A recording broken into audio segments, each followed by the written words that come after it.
അമ്മ കഥാപാത്രങ്ങളിലൂടെ മലയാളി സിനിമാ പ്രേക്ഷകർക്ക് സുപരിചിതയായ നടിയാണ് മീന ഗണേഷ്. മീനയുടെ വേർപാടിൽ അനുശോചനം അറിയിച്ച സഹതാരങ്ങൾ രംഗത്തെത്തി. മികച്ച സ്വഭാവ നടിക്കുള്ള അംഗീകാരവും നേടിയിട്ടുണ്ട്. ഒരു കാലത്ത് സിനിമയിൽ സജീവമായിരുന്ന മീന പിന്നീട് രോഗശയ്യയിലേക്ക് വഴുതി വീണു. നേടിയതെല്ലാം ചികിത്സയ്ക്കായി ചിലവായി. ഒപ്പം ദൂർത്തടിക്കുന്ന മകനും എല്ലാം നശിപ്പിച്ചു. ഇടക്കാലത്ത് വെച്ച് മകൻ ചെയ്ത ക്രൂര പീഡനങ്ങളെക്കുറിച്ചും തുറന്നു പറഞ്ഞുകൊണ്ട് മീന രംഗത്തെത്തിയിരുന്നു. താൻ നേടിയതെല്ലാം തനിക്ക് നഷ്ടപ്പെട്ടു എന്നും മീന പറഞ്ഞു. ചിരട്ടയെടുത്ത് തെണ്ടാൻ പോകാൻ പറഞ്ഞു എന്നും മകനിൽ നിന്നും ഗാർഹിക പീഡനം ഏൽക്കേണ്ടി വന്നെന്നും താരം പറഞ്ഞിരുന്നു.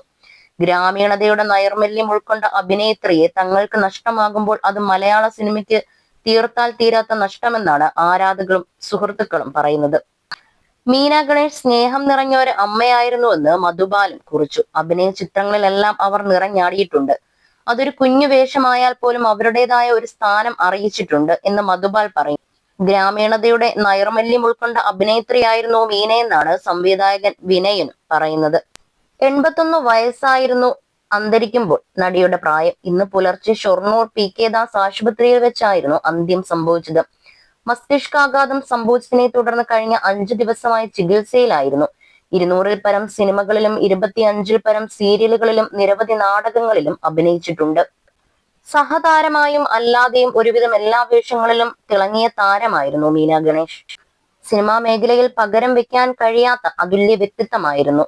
വാസന്തിയും ലക്ഷ്മിയും പിന്നെ ഞാനും, കരുമാടിക്കുട്ടൻ, നന്ദനം എന്നീ സിനിമകളിലെ വേഷങ്ങൾ പ്രേക്ഷക ഹൃദയങ്ങൾ കീഴടക്കിയിരുന്നു. മലയാള സിനിമാ ആസ്വാദകരുടെ നെഞ്ചിൽ എന്നും കുടിയിരിക്കുന്ന കഥാപാത്രങ്ങളായിരുന്നു. 1942-ൽ പാലക്കാട് കല്ലേക്കുളങ്ങരയിലായിരുന്നു ജനനം. തമിഴ് സിനിമകളിൽ അഭിനയിച്ചിരുന്ന നടൻ KP കേശവന്റെ മകളാണ്. ബ്രദേഴ്സ് ആർട്സ് ക്ലബിലൂടെയാണ് സ്കൂൾ പഠനകാലത്ത് കൊപ്പം മീന ആദ്യമായി നാടകരംഗത്തെത്തുന്നത്. 1976-ൽ റിലീസായ മണിമുഴക്കം എന്ന ചിത്രത്തിൽ ചെറിയൊരു വേഷം ചെയ്തുകൊണ്ട് സിനിമയിലെത്തി. 1991-ലെ മുഖചിത്രം എന്ന ചിത്രത്തിൽ പാത്തുമ്മ എന്ന കഥാപാത്രത്തെ അവതരിപ്പിച്ചതോടെയാണ് പോപ്പുലറായത്. 100-ലധികം സിനിമകളിലും ഈ അമ്മ അഭിനയിച്ചിട്ടുണ്ട്. മീശമാധവൻ, പുനരധിവാസം, വാസന്തിയും ലക്ഷ്മിയും പിന്നെ ഞാനും, വാൽക്കണ്ണാടി, നന്ദനം തുടങ്ങിയ ഒട്ടേറെ ചിത്രങ്ങളിലെ ശ്രദ്ധേയമായ വേഷങ്ങൾ ചെയ്തു. നന്ദനം എന്ന ചിത്രത്തിലെ അഭിനയം മീന എന്ന താരത്തെ വേറിട്ടതാക്കി മാറ്റിയിരുന്നു. ചടുവാലത്തൂർ മൈത്രി നഗറിൽ താമസിച്ചു വരികയായിരുന്നു. സീരിയൽ സംവിധായകനായ ഏക മകനാണ് മനോജ് ഗണേഷ്.